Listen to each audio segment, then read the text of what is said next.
litigation which is there, where a number of writs have been filed. And I would request Mr. Devvrat, he's an advocate, to share with us his information and his knowledge on this particular subject as to what is happening and why writs are being filed, and what is the court's observation or stand in this regard. So over to Mr. Dev. Yes. Yeah. Thank you, sir. First of all, thank you, sir and ma'am, for explaining the whole concept and the whole legislation. I'll try and explain what the whole controversy is, which has led to various writ petitions in high courts throughout the country. So to start off, let's see, am I able to share my screen? Yeah. So let's start off.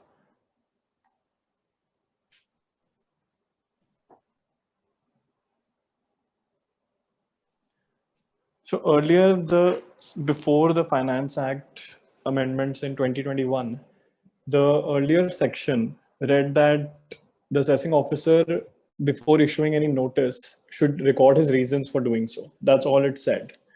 But if you pick up any notice which has been sent under 148, you'll see that it's done in a very mechanical way, and it just says that I have reasons to believe that your income chargeable to tax has escaped assessment.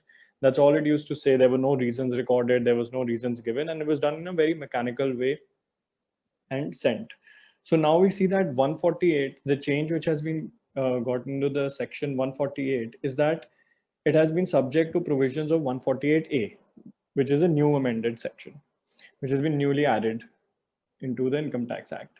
So now 148 has to comply with provisions of 148A before a notice can be sent. So now if we have a closer look at 148A, it tells us that, are you able to view 148A?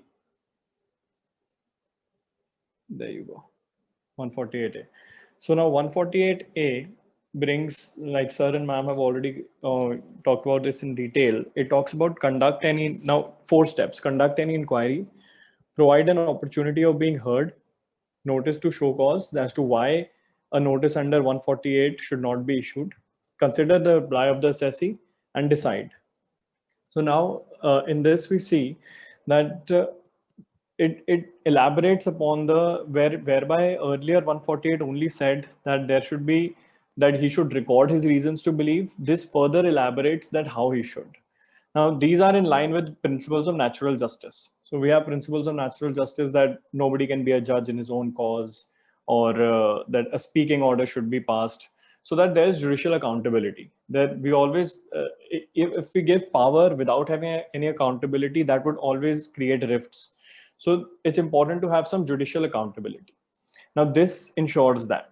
So now we see that it not only says to provide a show cause notice, but it also further says that consider the reply of the assessee.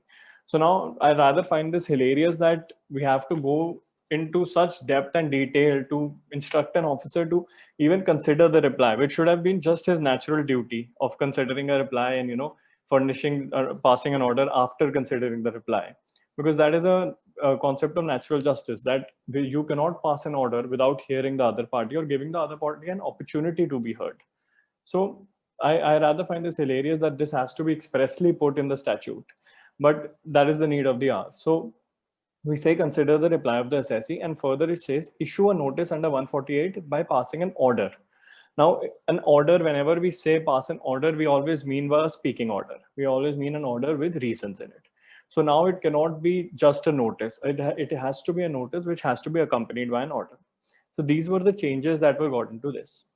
Now, what led to the controversy was that due to COVID, the courts, the Parliament had enacted an act which was the Taxation and Other Laws Relaxation and Amendment of Certain Provisions Act.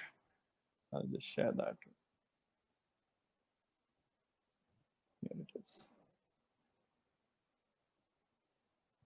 So you see that this act came into was given the assent of the president on 29 September 2020. However, it has retrospective effect because it says that it shall deemed to have come into force on 31st March 2020. So, and further we see what effect it has is that now when we see the chapter 2, relaxation of certain provisions of specified act. Now the Income Tax Act is a specified act for our purposes, where any time limit has been specified in or prescribed or notified under the specified act.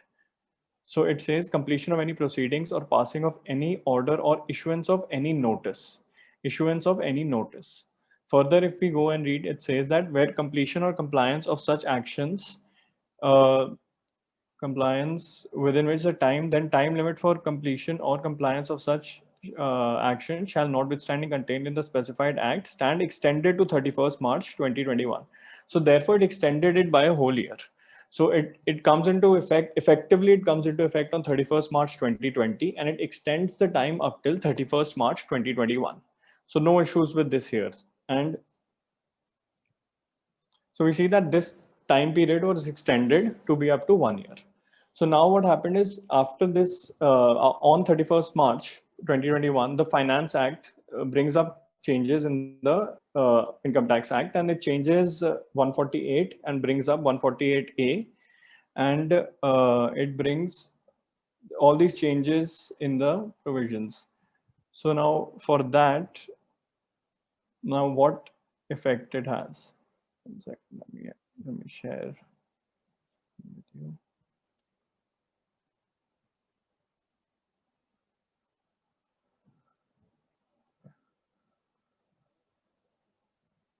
So earlier the time was extended till 31st March 2021.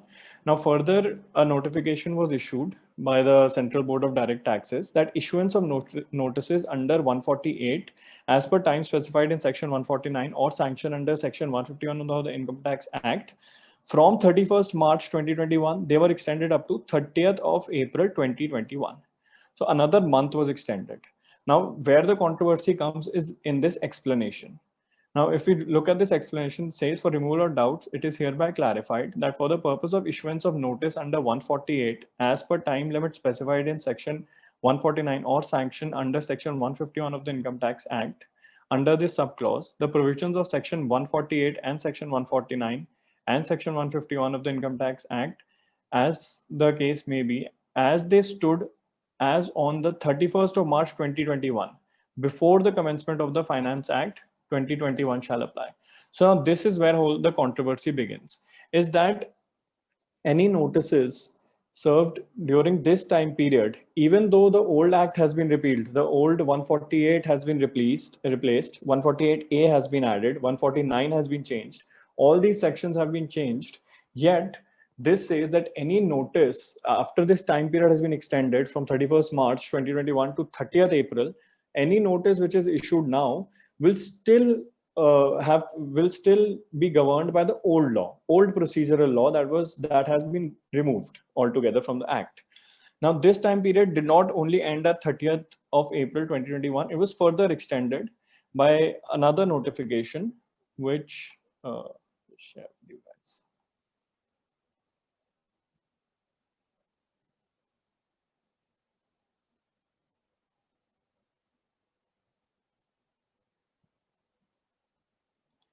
We see another notification that further extended this time from 30th April, it extended it to 30th of June. And we see the same explanation here as well, that these, as the case may apply, as they stood as on 31st of March, before the commencement of the Finance Act 2021 shall apply. So here again, we see that they expressly said that even though we're extending the time, now any notices which will be governed will still be governed by the old act, even though that act had been repealed and replaced. So this is where the controversy began. Now we see that the grievances that people have, that grievances that assessees have, is that once that did they have authority to extend that did they have authority to extend the time period by the act? Yes, they were given authority, but did they have the right to stop the application of the new law? Could they extend the operations of the old provisions and defer the application of the new law? Was that possible? Was that the right given to them? But if we see the act which was the enabling act, which was the relaxation act, if we have an in-depth look at that act, it clearly, it does not give them that right. It merely gives them the right to extend the time. Whereas if a new provision has come into play, then they have to comply by those new provisions. They cannot rely upon the old provisions. So now if you have a look at this, it merely says that has been made within when the time limit for completion of such action. So it only allowed them to extend the time. It nowhere said that you have the authority or you have the right to stop, operations of the new law, of the amended provisions, that the 148A or 148 and 149. It nowhere said that. It only said that you can extend the time period.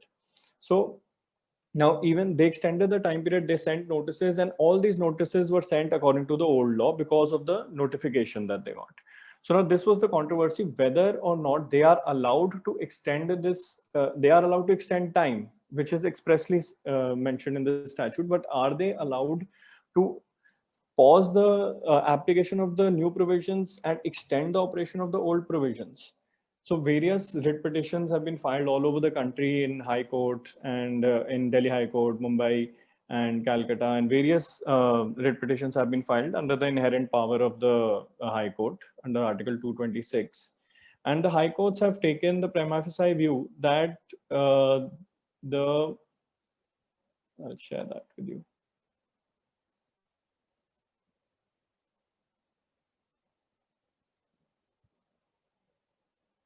So if we see here, now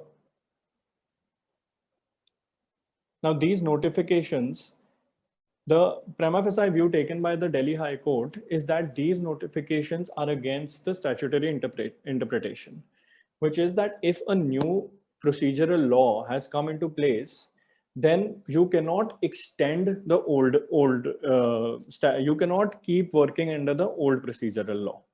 This is a basic, statutory principle. So now what this statute enabling act was only giving you the power to extend time. However, it didn't say that you could pause the operations of the new provisions or extend the time of the old provisions. That is what the courts have also held here, that it is contrary to the said principle. This court is of the prima facie view that by virtue of notification, which is a delegated legislation, the date for implementation of statutory provision cannot be varied or changed. So if the changes were supposed to come on 1st of April 2021, they cannot say that by extending time to 30th June 2021, we are also delaying the application of these new amended provisions. So any of the notices that have to be issued after the enactment of the Finance Act 2021 have to comply with 148A. So there has to be an inquiry. There has to be a show cause notice. He has to consider the show cause notice. He has to pass an order, and then only he can give a notice under 148. But that has not been done in any of these cases. So these writs have been filed. So now what the courts are now doing is that they are listing all these matters on separate dates. So like for Delhi, any writ that is being filed for these grievances, whether it be that the show cause notice was not issued to me, or a speaking order was not passed, or that I wasn't given opportunity, to present my case, or that it is time barred. Any of these 4 grievances, any writ petition being filed is being listed on 28th of September right now. And they are all being listed on the same date by a common order. So any writ petition filed right now, the court is not hearing the matter right now. They just pass it that it for to be heard on 28th of September. And notices have also been sent to the Attorney General. And we can see a similar order of the Bombay High Court, where I'll share that with you. So this is the Bombay High Court, where you can see the number of writs that have been heard together. All of these are being heard together, and this is just a single day. So all of them, all the writ petitions which are filed in this for this 148 and for the issues that I said, that 140, the show cause notice wasn't issued, I wasn't given a reason, I wasn't given an opportunity to be heard, and or it is time barred. All these controversies are being heard together, and various other writ have been filed and have been placed to direct notice to respondents and Attorney General for India. And there one lead petition has been set up, and all are being clubbed with it. So again, rule made returnable on 13th. Now this date is for the Bombay High Court. Now all these will be heard on 13 September in the Bombay High Court and 28 September in Delhi High Court. And for that time period, obviously, both the courts, Delhi High Court also and Bombay High Court and other Calcutta also, has stayed operation of these notices. So no further action can be taken under these notices. And a recent matter in which myself appeared, I'll share that as well.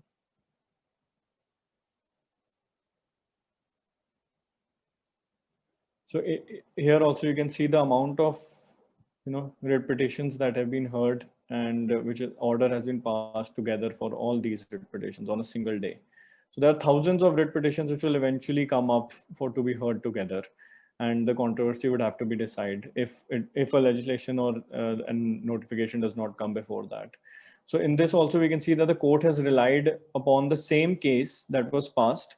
They've again given the date of 28 September 2021 and list along with the lead writ petition.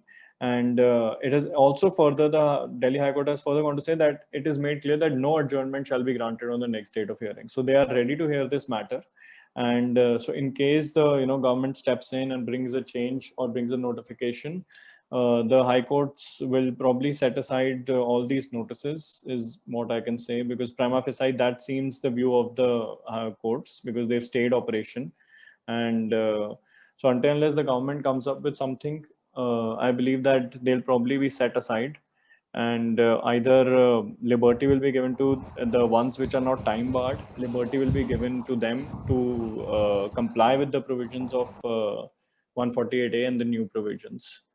So it is just we'll have to see how the courts approach this, and because every high court will probably have a different opinion, might have a different opinion, but and if the government does not step in, we'll probably have to wait for the Supreme Court to give its findings. So thank you.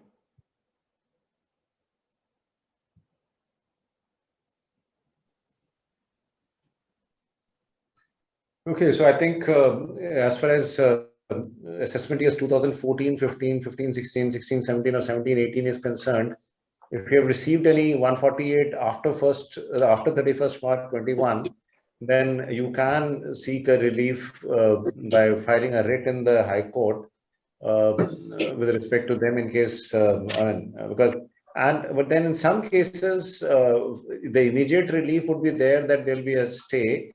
But then in some cases may get covered under clause B, where 10-year period is there. So there, of course, the department can initiate 148A and take action, or but some cases, so we'll have to go by case. Yeah, Adish wanted to say something. Yes. Sir, exactly the same point what you just highlighted. Courts at the moment are just giving stays. They are not quashing the 148. So what are they waiting for? This is one thing. Whether they are waiting for an ordinance to come by the government to rectify the anomaly, it's very difficult to understand. Devrat, you have very nicely pointed out the best thing was anomaly is in the explanation. That is the best part of it, that anomaly lies in the 148 in the explanation given. So explanation rather than explaining is confusing things. So, okay, good for our SSCs. But point therein is what is the take of the high courts here now, when they feel that this is a blatant error, they should have immediately quashed. They are not quashing it. This means something is posted for September, something is posted for October. So probably they are waiting for government to take action, and then they can get back to it. And very rightly, Sunilji, that was what I wanted to say. Many of the cases would get covered under 148A. within the 10 years, if that limit, the monetary limit are taken care for, then department will resort to, they'll say 148, no, okay, 148 now. So they will somehow get back to it. Devrat, as the advisor, what will you advise? Whether we should go for a rate or go for 148 and fight it? So what is the best solution? What do you feel in these circumstances where court is not coming out judicially to take a action?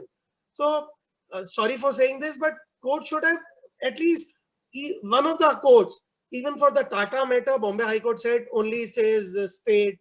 Any other matter, they are just staying it. They are not getting into the quashing of it. No, Right. Adish, No, the but thing the is, point that is your point in is, this.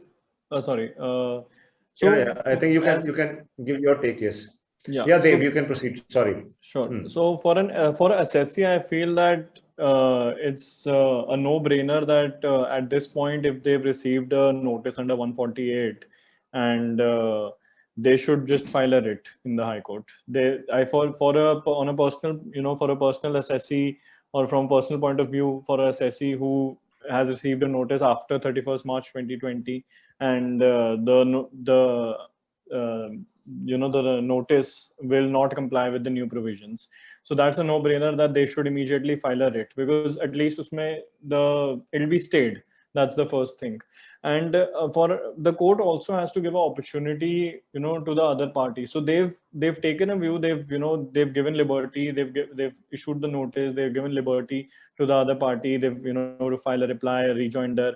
And they're also waiting for maybe the government to step in and to come out with a clarification, to come out either with the ordinance, and to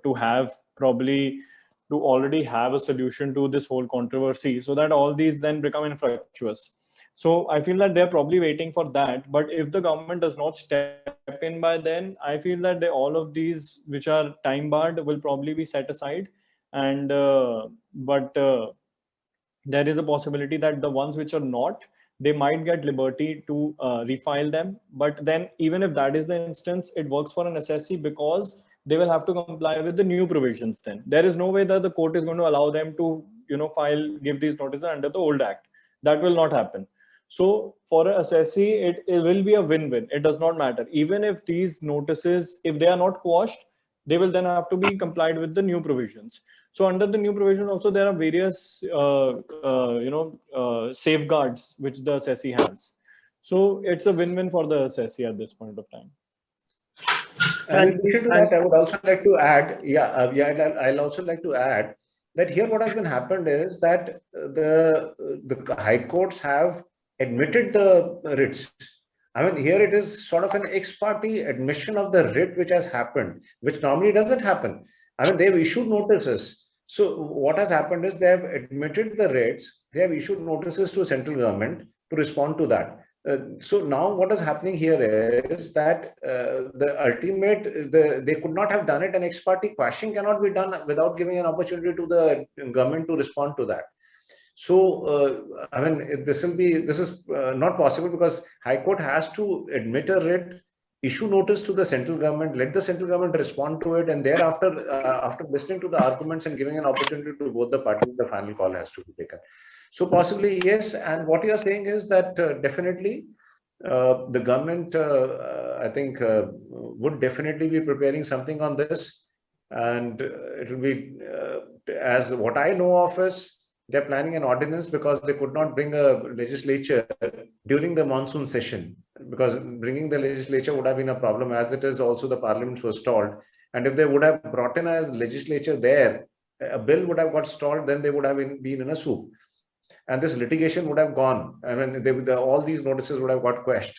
So probably, to my mind, the thinking would be to come up with an ordinance after the parliament is promulgated. So thereafter, I think probably they will come up with an ordinance. It is only a speculation, so we can't be sure as to what the government is planning to do. But there is going to be huge litigation and huge quashing of all these notices in case no corrective or remedial action is taken by the government. Then of course there's going to be huge implications of that. Okay, yes. In that case, then Devrat points is well taken. Then go in for a rate, wait for things to happen, because even if it doesn't happen, an ordinance route is taken, then it will start afresh. So it doesn't mean that you are not given an opportunity of refiling or getting onto it. It cannot be 144 in that case. So everything will start afresh. Right. Okay. Okay. Right. Yes. Anybody else who has any questions? Chaliye. So I think let's call it a day, and Gunjan is still there. We don't see the convener, probably is busy with something else. Probably it was not expected that the program will get wound up so quickly. We were probably expecting it to go on till at least 5 or 5:30. So probably the organizers are not there. So I think on our own, But sir, we can say. I'll propose a vote of thanks now. Gunjan, as usual, an excellent presentation. You made a distinction year-wise, whereby we got to know under which clause, which year is get impacted. So even if it's very, very confusing. So to my mind also, I was not getting it. Okay, I just remembered this year, this, but you just pointed out, okay, this clause, this thing covered. This was excellent. And sir, as usual, what you did, that elephant example will get imprinted. So it is not that you need to get things on. That example is too good. Such same case happened with GST. They came out with a legislation, and within 1 year there were 365 circulars and notice clarifying and amplifying that good, big, smaller thing, making a bigger one. So this is the tragedy we are going through. They just get implementing things without even putting a brain. The bureaucracy. Sir, I'll use your quote. We are getting, we have got used to being ruled. So that is why the rulers make like these babus, the bureaucracy with the legacy of Sarkar. They just want to continue like that. Inko to aadat hai, let them rule. So no one applies mind getting into this. Thank you, sir, for an excellent thing. And Devrat, immaculate presentation. Law is not an easy thing to decipher and discuss. Well done. Keep it up. I could make out whatever you said, word by word. That's why I had few queries therein. What say about the rest of the house? But it was very, very nicely done. Gunjan, just a request, please circulate the presentation because they're very helpful. They're really very helpful. The point by saying, thank you, Devra. Thanks a lot. Thank you, sir. Thank you. Thank you, Sunilji. Thank you, Devra. Thank you, Gunjan. Okay, thank you, everybody. Thanks for a patient hearing. Thank you, and hope to see you again soon. Okay, thanks a lot. Bye. Bye, sir. Bye. Bye.